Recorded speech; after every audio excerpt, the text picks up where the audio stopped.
now let us try to understand one more speed control method, that is pole changing method. Okay, pole changing method.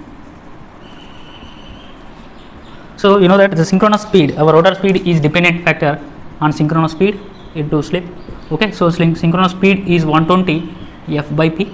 So we already have seen that we can change the frequency so that we can change the speed of the machine. Okay, now let us see how can we change the speed of the machine by changing the poles. So our synchronous speed is inversely proportional to number of poles here. So if you can decrease the number of poles, you can increase the speed, so that you can increase the speed of the induction motor. Okay, if you can increase the number of poles, you can reduce the synchronous speed, so that you can reduce the rotor speed of the induction motor. So we can increase the number of poles and we can decrease the number of poles. Okay, so now let us understand, first of all let us try to understand how the poles in an induction motor are formed. Okay, how the poles on an induction motor are formed. So here this pole changing method is only applicable to squirrel cage induction motor, squirrel cage induction motor, because as stator of squirrel cage induction motor have a 3-phase winding, okay, and the rotor is a cage winding, okay, which is short circuited by end rings. Okay, so the number of poles on the stator will be automatically formed on the rotor. Okay, we don't need to change anything. If we keep number of poles as 2 on the stator, same number of poles will be induced automatically onto the rotor. This is about squirrel cage induction motor. And for slip ring induction motor, it is not possible, as we have to keep the same number of poles as on the stator. Okay, slip ring induction motor doesn't create number of poles on the rotor equal to number of poles on the stator. We have to manually change the number of poles. That will make us costly. Okay, that will make slip ring induction motors pole changing method costly. So this method is commonly used for squirrel cage induction motors speed control. Okay, now let us see how a pole is formed on a induction machine. Okay, now let us consider a stator. Okay, this is a stator core. Okay, on this stator let us have one coil. Okay, one coil has 2 coil sides, you already know that. Okay, one coil has 2 coil sides. This is having one coil. Okay, one coil has 2 coil sides, you already know that. So this is a coil.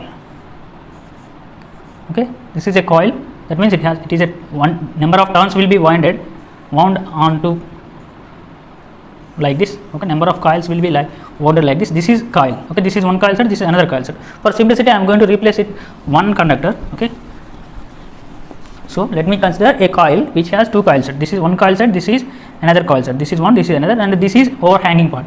Okay, so this is the only conductor that works useful in our induction machine. Okay, this overhang is just connection part, it won't involve in any EMF induced. Okay, so let us see. So this is, I am considering it as current going like this.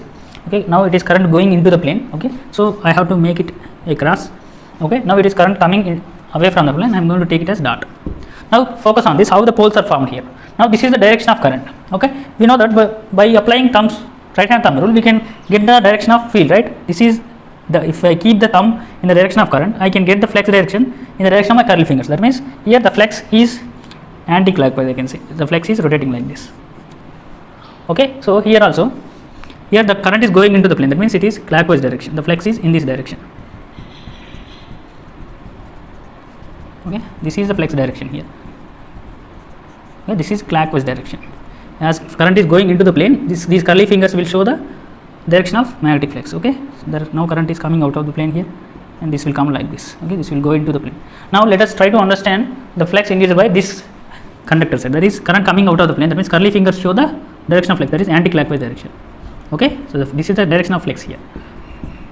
So the flux will be formed infinitely. Okay, and there will be no intersection between the flux, you already know that. So this is the direction of flux here, and here you can see that at this side of the stator the flux is going into the stator, and here the flux is coming out of the stator, and you know that flux comes out of the north pole and enters into south pole, you know that.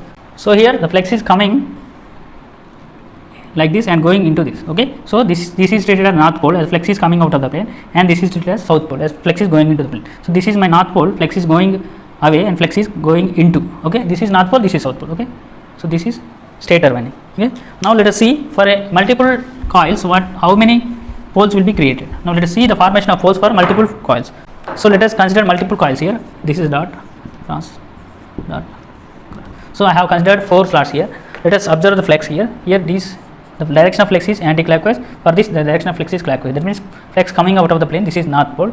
Okay, here the flex is going into the plane and here flex is going into the plane. This is south pole and this is flex is going away from plane, going like this. This is north pole. That means flex is going away is north pole, flex is going into is south pole. Away is north pole, into is south pole. Okay, in between these two, as these two will be a closure form, this will be, there will be a south pole. Okay, so we have induced 4 poles here. So this is about pole formation. So let us also understand in a coil view. Okay, so we will be having a coil like this.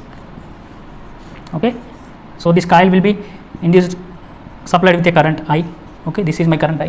Now let us see what will be the flex induced. So as it is, the direction is upward, the flex will be coming out of the plane, and this downward, it will be like this. That means flex is coming out of the plane. This is nothing but a north pole. So for a anti-clockwise direction of current, a north pole will be formed.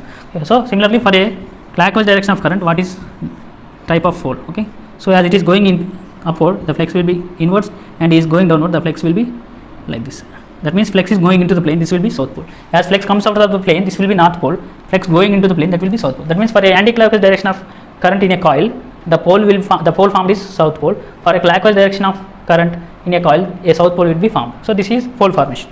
Okay, so now let us try to understand the pole changing method of speed control. So there are mainly 2 types of controls here. First one is multiple stator winding. Okay, multiple stator winding is one method. Second one is consequent pole formation. So these 2 are the types of pole changing speed control. Okay, now let us try to understand one by one. First one is multiple stator windings. Okay, so we have a stator like this. Okay, we have a stator like this, and there will be 2 types of windings will be there. There will be 2 types of windings will be present. So let us assume it is as a stator. Okay, so there will be 2 types of windings will be present. Okay, 2 types of windings will be present in multiple stator windings. Because, so first let us consider, this is my first winding, which has a winding on the stator to induce 6 number of poles. Okay, this my first winding induce 6 number of poles, and I will have another winding which on the stator winding itself, which will induce 4 windings. Okay, so this winding will induce 6 poles, this winding will induce 4 poles. That means for a 6 pole machine, what is the synchronous speed? Ns will be 120 into 50 H by 6, that will be 1000 rpm. Okay, the speed of the machine is 1000 rpm. For a 4 pole machine, what is the synchronous speed? That will be 120 into 50 by 4, that will be around 1250, I think. Sorry, that will be around 1500. Okay, 1500 rpm. That means if you want to run the machine at 1500 rpm synchronous speed, you can switch the supply to this type of winding, and this will be left open. That means only one winding will be excited at a time. Okay, one winding will be excited. For a 1000 rpm speed requirement, you can turn on the supply onto this 6 pole stator winding, and you can get 6 poles formed on the stator. So that rotor will also be induced with 6 poles, as it is a spiral cage rotor. So we will get the speed as 1000 rpm. Let us assume it has a 5% slip. So NR will become 1000 into, for a 6 pole it will be 1000. For a 6 pole it is 1000, NS is 1000, and slip is 0.05. That will be around 950, I think. Okay, for a, this is for P1 equal to 6. For a 4 pole machine, it will be 5%, and NR will be, NS is 1500 rpm, that will be 0.95. It will be more than 950. Okay, for a more speed, it will be switching to 4 pole winding, and this will be turned off. For a low speed operation, 6 pole winding will be exited, and this will be left open. So this is nothing but multiple stator winding, and this is very costlier, and the winding is complex. Winding on stator is complex. Winding is complex, and it is very costly, because we need to have 2 types of windings which are 3-phase windings. This is one 3-phase winding, this is another 3-phase winding. So 2 types of 3-phase windings should be mounted on the same stator, and weight of the machine also increases. Weight of the machine will also increases. Okay, weight of the machine increases. Okay, so these are the disadvantages of multiple stator winding, and this is not used oftenly. Okay, this is very rare use of application. Now let us see what is consequent. I have considered 4 coils here: coil 1, coil 2, coil 3, and coil 4. Okay, now I am going to give the excitation. So this coil number 1 and 3 have same, are connected in series, and coil number 2 and 4 are connected in series. Okay, let me have the current direction here. I am going to apply the current to this phase. Okay, the current direction will be like this. Okay, this will be the current direction, and this will be the current direction. Okay, the current goes like this into 3 and first coil and come back to this pole. Okay, this is for A, B. Okay, let us consider for CD. I am going to give the current like this, and that will be like this. Okay, the current will come like this, current will come like this, current will return to D.